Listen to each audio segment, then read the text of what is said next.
Face aux problèmes de précarité et aux difficultés financières, certaines associations se mobilisent pour accompagner les familles qui sont dans le besoin.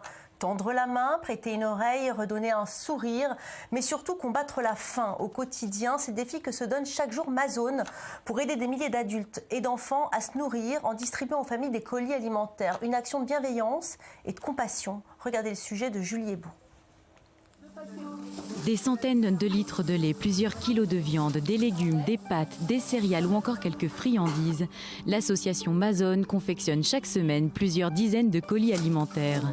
Son ambition, combattre la faim en aidant les familles nécessiteuses. Une chaîne de l'entraide créée il y a 20 ans en France qui a ouvert ses portes récemment sur Jérusalem.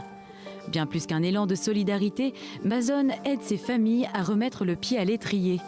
C'est le cas de Naomi, maman de 4 enfants, qui a trouvé chez Mazone une oreille attentive.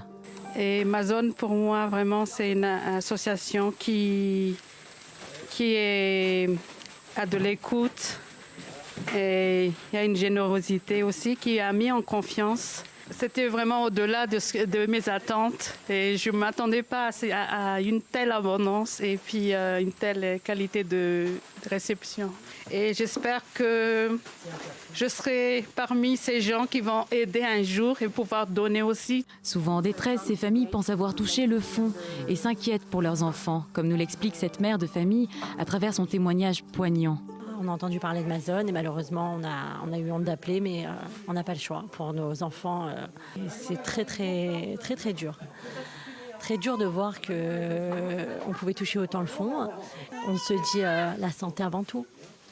Mais la santé elle passe aussi par le moral et retrouver nos enfants après l'école, leur donner un sourire, leur donner de l'attention et puis leur donner un goûter surtout. Et c'est pas donné à tout le monde. Faut pas croire que les enfants d'Israël ils mangent à leur faim. On pense même pas à acheter des maisons. On pense déjà à payer notre loyer, à remplir notre frigidaire. On s'en fiche s'il n'y a pas de peinture dans les murs. On s'en fiche si le sol est délabré. Tiens que nos enfants ils ont un matelas. On demande même plus un lit. Ça ne nous dérange pas. Bien que les familles n'en demandent pas autant, la particularité de Mazone, c'est de toujours privilégier la quantité et la qualité. Mazone, c'est aussi une association qui doit surtout sa réussite à l'implication de ses bénévoles. Tous très chaleureux et dévoués. C'est le cas notamment de Daniel, bénévole qui n'hésite jamais à tendre la main. J'essayais d'être là, soit par un petit mot, soit par un geste, soit par une présence, soit par de l'aide vraiment réelle, soit financière, soit alimentaire. Pour David, aider les autres, c'est une philosophie de vie. Aider son prochain, c'est ce qu'il y a de plus beau. Et si vous voulez avoir une vie heureuse, commencez par aider votre prochain. Et quant à Laurence, le détail a son importance.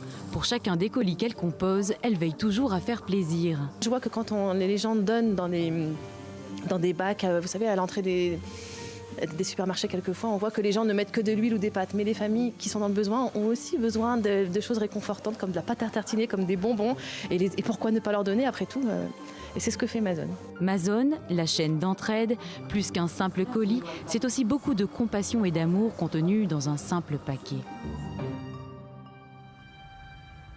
Et en plateau avec moi Isabelle Dajou, bonjour, et Julie Ebaud, bonjour. Julie, c'est vous qui avez tourné ce joli reportage. Alors on le sent, beaucoup d'émotions, de solidarité dans ce reportage. Oui, tout à fait Valérie, beaucoup d'émotions, des témoignages poignants de familles qui s'inquiètent pour leur avenir, qui ne parviennent pas à joindre les deux bouts malgré leur travail. Financièrement, la vie est très dure ici. Beaucoup se sont confiés et parlent de lutte au quotidien, une lutte pour payer les fins de mois, pour remplir les placards ou tout simplement ne serait-ce que donner un goûter à leurs enfants. Et malheureusement, ce sont de plus en plus de familles qui se retrouvent dans cette situation. Et grâce à Mazone, grâce au travail formidable que font les bénévoles, eh bien voilà, en plus des colis qu'ils font chaque semaine, qu'ils préparent chaque semaine pour ces familles nombreuses, eh bien ils se montrent disponibles. C'est une écoute, un geste, un mot doux, un sourire. Et c'est une aide formidable pour ces familles qui, on l'espère, remonteront la pente rapidement. Ouais, une solidarité qui fait chaud au cœur. Justement, nous sommes par Skype avec la gérante de l'association Mazone. Bonjour, Sylvie Bengozi. Vous êtes à Lyon. Merci de répondre aux questions d'I24 News. Alors, Mazone existe en France depuis longtemps. Depuis combien de temps avez-vous ouvert à Jérusalem ? Alors, Mazone existe en France depuis 20 ans. Nous avons ouvert en 1996. C'est 30 millions depuis de repas distribués. Mazone existe à Jérusalem depuis septembre 2016. Nous avons voulu ouvrir plutôt en urgence pour honorer les familles, notamment pour les fêtes de Ticherie. Mais vous faisiez déjà du bénévolat en France ? Alors, à côté de ma profession habituelle, effectivement, je faisais du bénévolat. Je pourrais dire que c'est dans les gènes. Qu'est-ce que vous faites dans la vie, Sylvie ? Qu'est-ce que vous faites dans la vie ? Qu'est-ce que vous faites dans la vie ? Je suis psychologue de formation. D'accord. Et donc, mes parents ont toujours été dans l'associatif, notamment mon papa. Et je l'ai toujours été aidée depuis mon plus jeune âge dans ces différentes interventions auprès des familles nécessiteuses. Et justement, ces familles nécessiteuses, est-ce qu'elles sont nombreuses ? Parce qu'on a l'impression d'assister à un terrible phénomène de précarité à Jérusalem. Tout à fait. Bon, il ne faut pas oublier que, vous l'avez notamment dit dans un de vos reportages, Jérusalem est la ville la plus pauvre d'Israël. Et nous avons, depuis 2 ans, nous sommes énormément sollicités par les familles francophones ayant fait leur alia. Donc depuis 2 ans, nous aidons, mais d'un point de vue logistique, tant logistique que financier qu'organisationnel, ce n'était pas très confortable. Et c'est la raison pour laquelle nous avons décidé d'ouvrir une antenne à Jérusalem, à Talpiot. C'est vrai que ce qui m'a surprise dans le reportage, c'est qu'il y a énormément de Français qui sont dans le besoin, de plus en plus. Alors, Mazone dédie son aide aux familles francophones, françaises uniquement. Et il est vrai que nous avons énormément d'appels. Oui. Alors, c'est une association Mazone qui confectionne des colis alimentaires, mais mis à part ça, quelle est sa particularité ?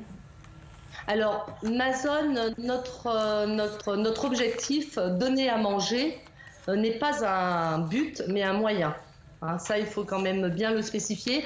Un moyen dans le sens où ce n'est pas apaiser notre conscience, tiens, on donne à manger, on est tranquille. Non, un moyen pour, à terme, arriver à ce que chaque famille retrouve une autonomie financière et professionnelle. Donc, nous travaillons en partenariat avec la mairie de Jérusalem. Le parrain de l'association est Meyer Habib, député de la 8e circonscription des Français à l'étranger, d'accord. Et principalement, l'aide principale, c'est c'est un moyen, comme je vous le disais précédemment, un moyen d'entrer dans la famille, pas de façon intrusive bien évidemment, d'entrer dans la famille pour vivre au quotidien leurs difficultés et leur amener un accompagnement. Je dis bien accompagnement et pas assistanat. Merci beaucoup Sylvie Bengozi. Isabelle Dajou, il y a de plus en plus de familles qui vivent dans la précarité, on l'a vu. Même s'ils travaillent, ça devient impossible de joindre les deux bouts. Qu'est-ce qui se passe ? Tout à fait, c'est une nouvelle classe qu'on appelle les working pour les travailleurs pauvres. Ce sont des gens qui se lèvent tôt, qui travaillent et qui n'arrivent pas malheureusement à joindre les deux bouts. La vie est chère, les logements sont chers. Ils vivent donc dans des conditions de précarité, souvent dans des petites surfaces surpeuplées, sans salle d'eau, sans WC, sans chauffage. Selon les chiffres de la Fondation Abbé Pierre du Secours catholique et de l'INSEE, il y aurait plus de 2 millions de personnes qui vivent aujourd'hui dans des difficultés de logement. Et la crainte, c'est que justement ces personnes deviennent les SDF de demain. Merci beaucoup. Restez avec nous. Dans la deuxième partie de notre grand angle, nous parlerons de l'armement dans le monde. Les armes sont de plus en plus perfectionnées dans les zones de combat, notamment en Irak. Et vous verrez qu'aux États-Unis, le problème des civils détenteurs d'armes oblige les enseignants à suivre une formation pour faire face aux violences. Ne bougez pas, je reviens dans quelques minutes.